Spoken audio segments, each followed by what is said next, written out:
How to remove multiple Snapchat friends at once. Hello everybody and welcome to this video where I'm going to show you exactly how to remove multiple Snapchat friends at once, but make sure that you watch this until the very end so that you don't make any mistakes in this process. So what we need to do first is to go into the Snapchat app. Perfectly, now when you're on your Snapchat app, then what we need to do first is to click on the profile picture in the top left corner, so click there. Great, as you can see I'm now taken to my profile in my Snapchat app. What we need to do now is to just scroll down and then we need to click where it says my friends. Great, as you can see in here you will be able to see all of your friends on Snapchat.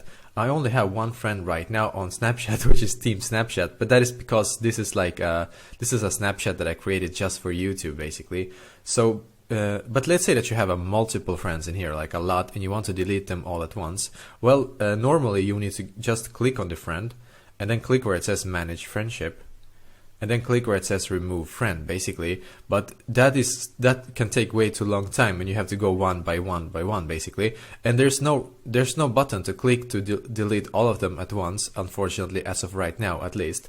But what you can do instead is to actually basically like delete your Snapchat account and then create another Snapchat account and just restart like that. If you have a bunch of friends and you don't want to go like one by one, then the best way is to actually just delete your Snapchat account and create a new one and then add the friends that you want to have basically. So this is exactly how to do so. Let me know in the comments below if you have any questions and I will do my very best to try to help you. And also don't forget to leave a like on this video and please subscribe to my channel because I'm doing a lot of helpful videos constantly that might be very useful to you. Thank you very much for watching and I wish you an awesome day.